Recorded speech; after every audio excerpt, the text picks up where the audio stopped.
First of all, thank you very much for joining us here at the Island Space Caribbean Museum.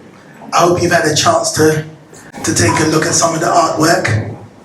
So, first of all, without further ado, can we just say, give yourselves a round of applause for coming out on a Wednesday evening. Yes, midweek and all these things, loving it. Does everybody know why we're here today? Is there anybody who doesn't know about Mr. Duggie Bryan? So we don't need to do no more then, is it? Oh my God. A lie. I'm afraid to admit it, man. Yeah, I'm afraid. Okay, you know what? Let's just let's just. I'll bring the mic to you, sir. What did you say? Some of us are probably afraid to admit it. But to be honest, the first time I hear about the gentleman is through this event. Being held here today. I'm going to be honored. What's your name, sir? Dunbar. Sion Dunbar. Dunbar. Thank you very much, Dunbar. So what, you related to Sly? No? Okay. Just checking. What do you think? Alright, so if technology is going to help me and I don't have to hide behind the TV screen, there's just a little presentation as a way of introduction to the reason why we are here. So I'm a music publisher. I run a company called Back to the Future Music Limited, as you can hear.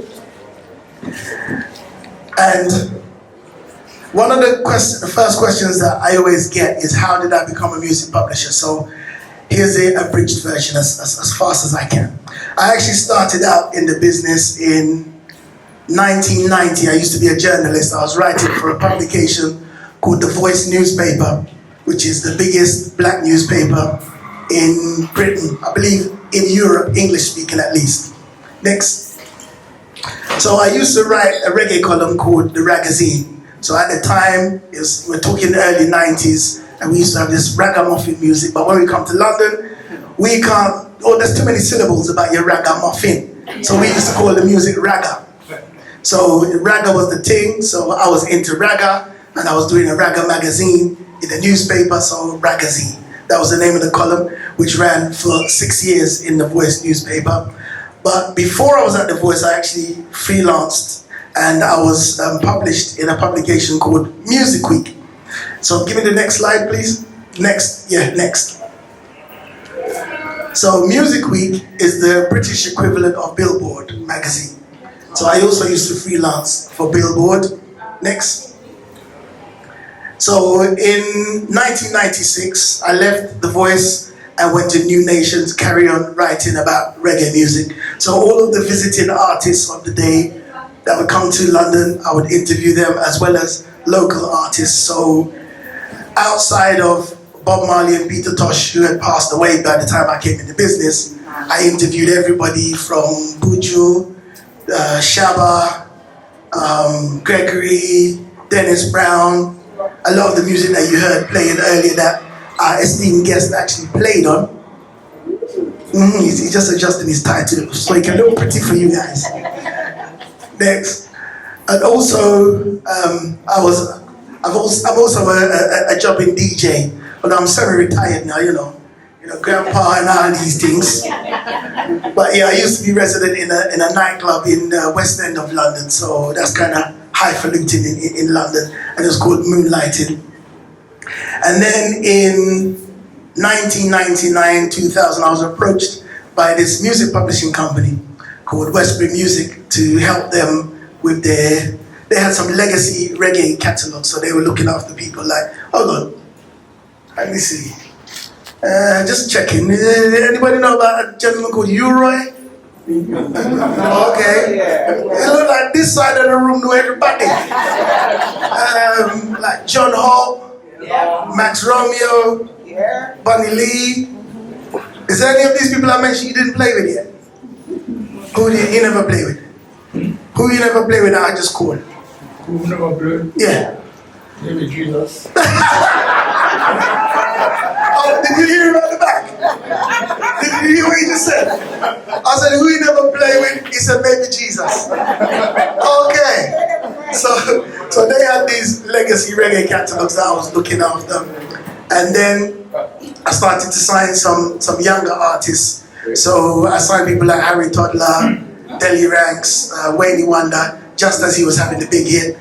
But my biggest signing when I was at Westbury was a gentleman called Shaggy. Okay, this side of the room, you guys have heard of Shaggy. Okay. You heard of Wayne Wonder too, right? Okay. Then I also, at the time, we were doing some work with Puma when they were sponsoring the Jamaican national team. So I found myself doing this kind of thing, being an MC for the Jamaican national team at the Olympics in Athens.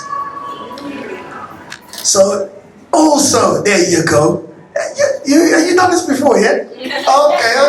Okay. Also, one of the other hats that I wear is as a radio presenter. So I was doing a feature on BBC Radio London. So what I would do for this feature was, I was also studying the reggae charts. So I would look in the music of today and see an artist that's in the charts today. So let's say a Beres Hammond. Then I would go back to a week in reggae history and, oh shame, I'm mashing up my own claim to fame. So I look back in a week in reggae history and we'd run down the top 10 of the reggae charts of that week. And so I was going back to the future, hence the name of the company. So I started writing a blog with that feature. And then, so our company is split in two.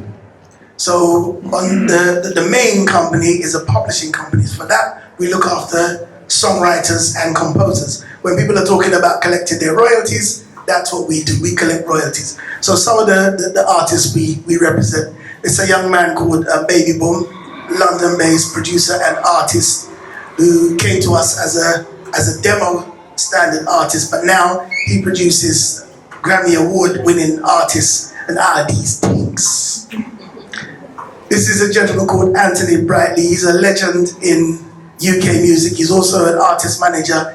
If you've ever heard of a sound system called Stone Love, he used to manage them, and it was him that took Stone Love from Jamaica and spread them around the world. Girlfriend, you're sleeping. You're doing good. So this is a gentleman called Rodney B. He's a UK hip-hop legend. I'm going to try and speed through them now. Deli Ranks, artist and producer. He's one of the first name brand artists that that I signed as a publisher. If you know the breakthrough hit for a group called Voicemail, a track called Wedding Time, breakthrough hit for Mavado, a track called When Dem I Do. Also recently he produced Popcorn's Family. Okay, this side of the room, you don't know this thing. You don't know Popcorn Family. Oh dear. It's going to be a long night tonight. Also, gentleman down there is a gentleman called Ty, another UK hip-hop legend. And that is a gentleman by the name of Romain Virgo, who we also look after as a songwriter. Now this is a nice, proud moment for me. This is Idonia and Governor. So when we first started working with Idonia, Governor was like, it wasn't quite demo because he had some tunes out there, but he hadn't quite bust yet. But now Governor is a built-up artist in his own right. But at the time that we signed him, he was an up-and-coming artist. A young lady by the name of Lady Lex, London-based lovers rock singer. And we also represent two members of the original culture. This is some of the artists that we represent as songwriters. So the second half of our business now is what we call neighboring rights. Now neighboring rights is for the record company and for everybody who plays on the recording. So if you are the backing vocalist, if you are the flautist, even if you play the triangle in the recording, you are part of that recording, so you are also due some royalties. And that is another part of our business. So some of the people that we represent That's Mr. Lloyd Gitsy Willis. He actually worked with your cousin Sly Dunbar. They created a rhythm track that we now know as Murder, She Wrote. Who else we got there? That's Mr. Ansel Collins. Now hold on a minute. Don't touch that dial. This gentleman introduced me to this gentleman, which is why we are here today. Okay, just say it. So that's Mr. Ansel Collins, otherwise known as Mr. Double Barrel, keyboardist extraordinaire. That's a young lady by the name of Macca Diamond. King Jammies, producer extraordinaire. UK hip-hop legend Black Twan. Miss Chevelle Franklin, now a gospel star in her own right, formerly dancehall queen and all these things. Mr. Dean Fraser. Now this young lady, you wouldn't know her, but if you're aware of pop music of the 1980s, people like Kylie Minogue. Hold on, does that mean anything? Rick Astley. Yes. Okay, so there was some soulful vocals behind those people. China was one of the, and this picture here. Mr. Hold on a minute, where's Liam again? Tell, where's Liam? Daddy. Mr. Duggie Bryan, a.k.a. Daddy.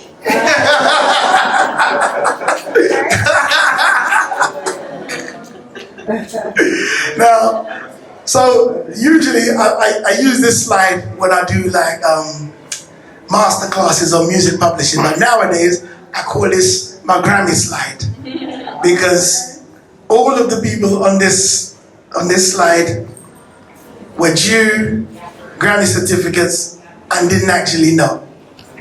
That's why we're here. Next slide, please. That brings us to the reason why we got here. So, at the beginning of the year, you know when Cat Williams did that interview and he mashed up the internet? After that, I'm on Facebook and I see this post on Facebook from Ansel Collins. And he's there posing with this Grammy certificate. And I'm like, but Mr. Collins, what? You just wake up one day and start bragging on boss. What's all that about? Is it new? I've never seen this before. And he said, no, I just get it. I said, what do you mean you just get it? Because this was for an album that was made in 1986. No, I lied, it was made in 85, but it was awarded in 1986. It's like, it won the Reggae Grammy of 1986. An album by Jimmy Cliff called Cliffhanger. Yep. But he didn't get a certificate at the time. And his daughter-in-law was doing some research for a website for him. And she said, but Daddy, where your Grammy? I said, which Grammy? So the daughter-in-law did some research, found out that yes, he was also entitled to a certificate. So she did the necessaries.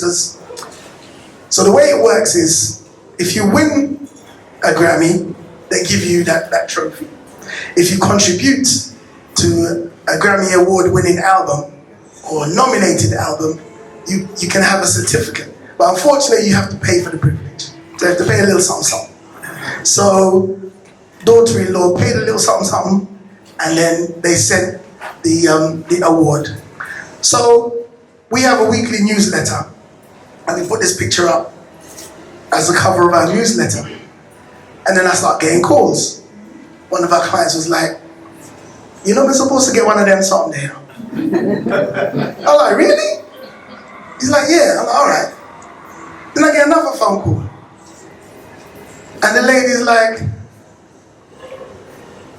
since my husband died, the music forget him, and I'm sure I'm supposed to get one of them someday too, you know. And everybody forget him. I was like, really? So I start doing some research. And we get to understand, well, I mean, you know, you may or may not know that, you know, I was a journalist before, so, you know, I knew a little something. So in 1985 is when they had the very first Grammy for a reggae recording, which was won by Black Uhuru for an album called Anthem.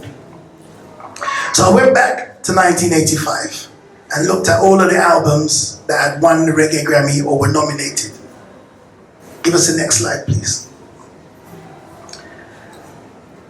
What you see there is just, I was in my hotel room and I had nothing to do. So I just put some of the awards that we have to disseminate together. This is just a snapshot of them. We had almost 100 to disseminate. But one of our biggest challenges in reggae is credit. Yes. So even though you may have contributed to a recording, on the back of the album, your name wasn't there. So when I'm trying to get your royalties, it's a battle. And that same battle applies when you're trying to get proof for the same certificate, the Grammy certificate. So we had about 100 that we could collect. We wound up with only 70 something.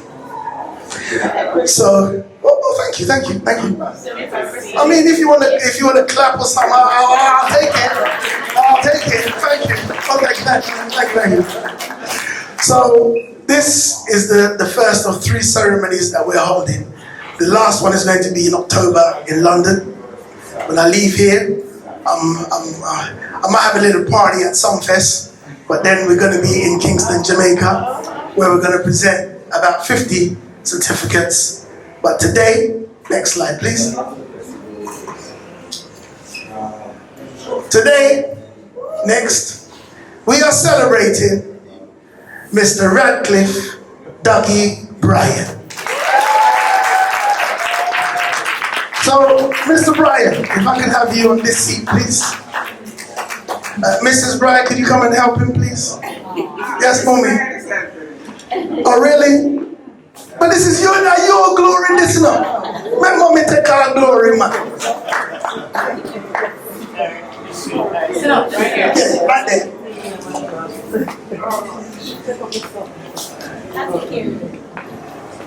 I got it. Right. Sorry, Mandy. So who did you assign to give us the model behavior? Oh, so this is a good-looking people. Oh, I didn't even tell you my name. Shame. Yeah, Shame. My name is Kennedy Mensah. My pen name. Okay, fine. How many famous Kennedys you know? A lot. Who's the most famous Kennedy you know? John F. Right, so my pen name was President. There you go. Yes. I thought I was going to be an MC, chat the mic and all these things. But then I realized I wasn't that good. That wasn't my calling. So my calling was the pen. And now it is celebrating legendary status. So this is what we are doing right now. We are trying to redress the balance, because the Gregories, the Dennis Brown, the Jimmy Cliff, the Bob Marley, they're legends in their own right. But I watched a couple of documentaries about a record company called Motown. And they talk about the Motown sound and what made it. And I heard somebody say it was the sawdust in the studio that was the thing that made the Motown sound. They hardly ever talk about the fact that it was a specific set of musicians that was making all of those recordings. Yeah. And it is a similar situation that we have in reggae, that it was a core set of musicians that was making much of the music of the 1970s. And now my mic is going. Okay, mic check second time. Oh, it's on. Yes. Okay. There we go. Okay, so without further ado, I think we're going to start the proceedings. So